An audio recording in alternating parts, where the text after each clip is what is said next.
আর স্টেশনের এই পরিস্থিতি দেউকা আপনার পানির সমস্যা, আমরা গাড়ি ঘোড়া বন্ধ হয়ে গেছে, স্টার্ট বন্ধ হইয়া প্যাসেঞ্জার লিয়া যাইতাম পারি না।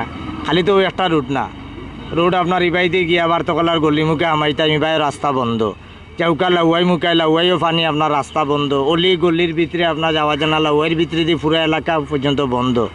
এই রাস্তার কারণে আমরা টিপটাপ মারতাম পারলাম না। আমরা ওবাইতে গেলে আপনার গুড়িয়া যাওয়া লাগে বাক্কা দূরে হইয়া, কয়েকটা জায়গা বন্ধ, আঁটু পানি হইয়া বই থাকে, সিএনজি টিএনজি সব বলক হইয়া বই থাকে।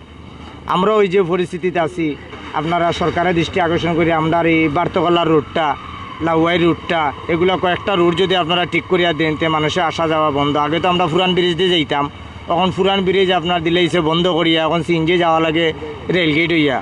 বার্তকলার গল্লির রাস্তা বন্ধ, ভিতরে রেলগেটে দিয়ে বন্ধ, যাওয়া লাগে কুনাত ঘুরাইয়া। 2 টাকা ভাড়া বলন চাইলে প্যাসেঞ্জারে বিভিন্ন ধরনের মাত মাতে। আমরা যে 2 টাকা বলন চাই এখান তো তারা বুঝতে রাজি হন না, কিন্তু জায়গা কতখান ঘুরাইয়া যাওয়া লাগে এখান তারা বুঝতে রাজি হয়। আমরা প্যাসেঞ্জার একটা টিপ লিয়া গেলে গাড়ি অনেক আটটি যায়, প্লাগও পানি হয়ে যায়, গাড়ি নষ্ট হয়ে যায়।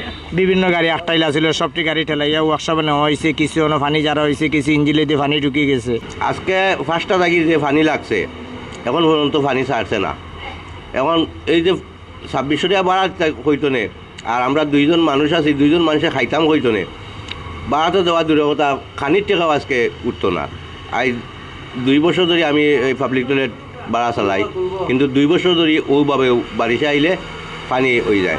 যদি 1 ঘন্টা মেঘ দেয় তো 3 ঘন্টা তোমার পানি জমা থাকে, 10 মিনিট মেঘ দেয় 1 ঘন্টা পানি জমা থাকে। এই অবস্থা কোনো দিন এইভাবে।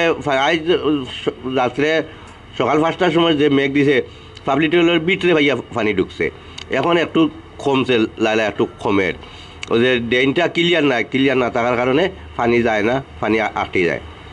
ডেঙ্গে মুতলে কেন পানি যায়, পানি জমে পুরিতায় পাবলিক আইতে পারে না, যাইতে পারে না, এরকম অবস্থায় ভিতরে আছি।